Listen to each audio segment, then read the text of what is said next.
Hi friends, Assalamu alaikum. Welcome to Bismillah Samiels. இன்னைக்கு நம்ம பிஸ்மில்லா சமையல்ஸ்ல ரொம்ப டேஸ்டியான சிம்பிளான ஒரு மெத்தட்ல கடலை மாவு வச்சு நம்ம ஸ்வீட் பண்ண போறோம். வாங்க எப்படி செய்யறதுன்னு பார்க்கலாம். அதுக்கு முன்னாடி நம்ம சேனல் புதுசா இருந்தா Subscribe பண்ணிக்கங்க. கூடவே பக்கத்துல இருக்க பெல் ஐகானை கிளிக் பண்ணிக்கங்க. அப்பதான் நான் போடுற ஒவ்வொரு வீடியோ உங்களுக்கு நோட்டிஃபிகேஷன் வரும். இப்போ நம்ம செய்ய ஆரம்பிச்சிடலாம். இப்போ அதுக்கு 1 கப் அளவுக்கு கடலை மாவு எடுத்துர்க்கேன். ஒரு 3/4 கப் அளவுக்கு சர்க்கரை எடுத்து வச்சிருக்கேன். ஒரு 3 ஸ்பூன் அளவுக்கு கீ வந்து நல்லா மெல்ட் பண்ணி எடுத்து வச்சிருக்கேன். அதுக்கு தேவையான நட்ஸ் முந்திரி வந்து பொடியாக கட் பண்ணது, அதுக்கப்புறமா தேங்காய் துருவி எடுத்து வச்சுருக்கேன். 1 டம்ளர் அளவுக்கு பால், சின்ன டம்ளர் இருக்குல்லையா அந்த டம்ளர் அளவுக்கு பால். இப்போ நம்ம ஸ்வீட் செய்வோம் இல்லையா அந்த பேன் எடுத்துக்கலாம். அதில் கீ ஆட் பண்ணிவிட்டு கீ நல்லா மெல்ட் ஆனதுக்கப்புறமா நம்ம எடுத்து வச்சுருக்க நட்ஸை நம்ம வறுத்து எடுத்துக்கலாம். நீங்கள் தேங்காய்க்கு பதில் வேறு ஏதாவது நட்ஸ் கூட நீங்கள் சேர்த்துக்கலாம். ஸ்வீட் சாப்பிடும்போது ரொம்ப நல்லாயிருக்கும். தேங்காய் ஏன் சேர்க்குறேன்னா குழந்தைங்க இன்னும் கொஞ்சம் விரும்பி சாப்பிடுவாங்க, அதுக்காக தான். இது நம்ம நல்லா வறுத்து எடுத்துக்கலாம்.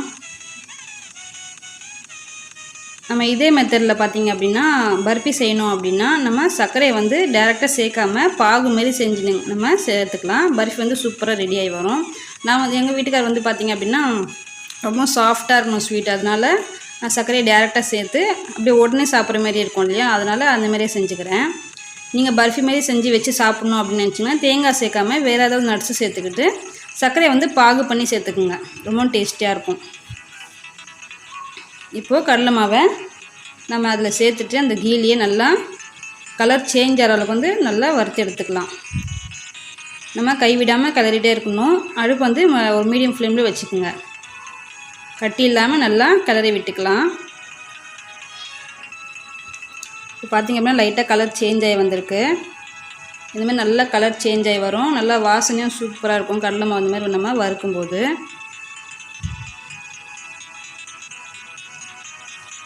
இப்போ எடுத்து வச்சுருக்க சர்க்கரையை சேர்த்துக்கலாம். சர்க்கரை வந்து நம்ம டேரெக்டாக சேர்க்கறதுனால சீக்கிரமாக மெல்ட் ஆகாது. நம்ம பவுட்ரு பண்ணி சேர்த்தா கூட மெல்ட் ஆகாது. நம்ம கொஞ்சமாக இதுக்கு அதனால தான் பால் சேர்க்குறது. பால் சேர்க்குறதுனால தான் அந்த ஸ்வீட் வந்து கொஞ்சம் சாஃப்டாக சூப்பராக இருக்கும். இதே நீங்கள் பால் சேர்க்காமல் சர்க்கரை பாகு சொன்னேன் இல்லையா, ஃபஸ்ட்டே சர்க்கரை பாகு சேர்த்துட்டு செஞ்சீங்க அப்படின்னா அது பர்ஃபி மாதிரி கிடைக்கும் உங்களுக்கு. ஃப்ரிட்ஜில் வந்து ஒரு 1 மணி நேரமோ இல்லை ஒரு 1/2 மணி நேரமோ வச்சுட்டு நீங்கள் எடுத்து சாப்பிட்லாம். இப்போ பாலும் சேர்த்துட்டு நல்லா மிக்ஸ் கொடுத்துக்கலாம். ஃபுல் எல்லா மாவுமே வந்து நல்லா அது பாலோடு சேர்ந்து வரணும். இனிமேல் நல்லா கிளறிட்டே இருங்க, கட்டி இல்லாமல் கிளறிக்குங்க. உங்களுக்கு அப்படி கட்டி படுது அப்படின்னு நினச்சிங்க, நீங்கள் மாவு வந்து கடலை மாவு வந்து நீங்கள் நெய்யில் வறுக்கிறீங்க இல்லையா, வறுத்துட்டு எடுத்து நீங்கள் தனியாக ஜலிச்சுக்குங்க. ஃபஸ்ட் டைம் செய்கிறீங்க கடலை மாவில் செய்ய வரல அப்படின்னு நினச்சிங்கன்னா. இப்போ பார்த்தீங்க அப்படின்னா நல்லா வந்திருக்கு பாருங்கள். ஃபுல்லாக நான் பால்லே நல்லா கிளறி எடுத்தாச்சு. கைவிடாமல் கிளறிட்டே இருக்கணும், இல்லைன்னா அடி பிடிக்கும். நீங்கள் இந்தமாதிரி நான்ஸ்டிக்கில் செய்யுங்க, சூப்பராக வரும்.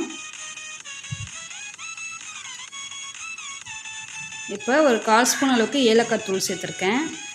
அதுக்கப்புறம் நம்ம வறுத்து வச்சுருக்கோம் இல்லையா தேங்காயும் முந்திரி, அதையும் சேர்த்துடலாம். சேர்த்துட்டு நல்ல ஒரு மிக்ஸ் கொடுத்துக்கலாம். இது எல்லாமே நமக்கு ஒன்றா சேர்ந்து வரணும், பேனில் ஒட்டாமல் வரணும். நம்ம கடைசியாக கொஞ்சமாக கீ ஆட் பண்ணிக்கலாம். உங்களுக்கு கூடுதலாக வேணால் கூட நீங்கள் சேர்த்துக்கலாம். கீ கொஞ்சம் அதிகமாக சேர்த்துனா ஸ்வீட் கொஞ்சம் இன்னும் கொஞ்சம் டேஸ்டியாக இருக்கும். நான் வந்து ஒரு 1/2 ஸ்பூன் அளவு தான் சேர்த்துருக்கேன்.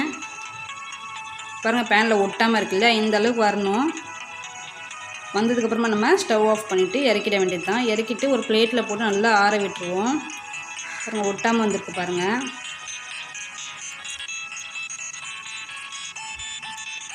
இப்போ நம்ம ஒரு பிளேட்டுக்கு மாற்றிடலாம். பிளேட்டுக்கு மாற்றிட்டு நீங்கள் அப்படியே நீங்கள் சமப்படுத்தி கூட சாப்பிட்டுக்கலாம். அப்படி இல்லைன்னா நீங்கள் நல்லா ஆற விட்டுருங்க. பிளேட்டில் போட்டு நல்லா ஆற விட்டுட்டு உங்களுக்கு ஷேப் வேணும் அப்படின்னா ஒரு ஸ்வீட் பாக்ஸ் ஏதாவது இருந்துச்சு அப்படின்னா அதில் போட்டு நீங்கள் எடுத்து வச்சுட்டு நீங்கள் கட் பண்ணிக்கலாம். அப்புறமா இது இருக்கட்டும். ஒரு ஆறுனதுக்கப்புறமா ஒரு பாக்ஸில் போட்டு வச்சிடுறேன். நம்ம பிளாஸ்டிக்கில் வந்து சூடாக டேரெக்டாக சேர்க்கக்கூடாது இல்லையா, ஆறுனதுக்கப்புறமா நான் சேர்த்துக்கலாம் அப்படின்னு சொல்லிட்டு ஒரு பிளேட்டில் போட்டு ஆற விட்டுருக்கேன். இப்போ பார்த்திங்கன்னா ஆறி வந்திருக்கு. இப்போ இந்தமாதிரி ஒரு ஸ்வீட் பாக்ஸ் எடுத்திருக்கேன். அதில் கீ அப்ளை பண்ணிவிட்டு அதில் சேர்த்துடலாம். நான் சேர்த்ததுக்கப்புறம் காட்டுறேன் பாருங்கள். சேர்த்துட்டு நல்லா ஒரு 1/2 மணி நேரம் போகிற அப்படியே வச்சிட்டிங்க அப்படின்னா நல்லா கட்டியாகி வரும். இது நம்ம கவுத்து போட்டுக்கலாம். நான் வந்து கட் பண்ணது எடுக்க முடியல, என்னால் நானே வீடியோ எடுத்ததுனால என்னால் கட் பண்ணது எடுக்க முடியல. இப்போது சூப்பராக ஸ்வீட் ரெடி ஆகிடுச்சு. கட் பண்ணி எடுத்து வச்சாச்சு. நம்மளே கையில் வந்து ஷேப் பண்ணிக்கலாம். பாருங்கள், சூப்பரான சாஃப்டான கடலை மாவு வச்சு நம்ம ஸ்வீட் ரெடி பண்ணிட்டோம். நீங்களும் ட்ரை பண்ணி பாருங்கள். இந்த வீடியோ பிடிச்சிருந்தா லைக் பண்ணிவிட்டு ஷேர் பண்ணிட்டு கமெண்ட் பண்ணுங்கள். மறக்காமல் சப்ஸ்கிரைப் பண்ணுங்கள். தேங்க்ஸ் ஃபார் வாட்சிங்.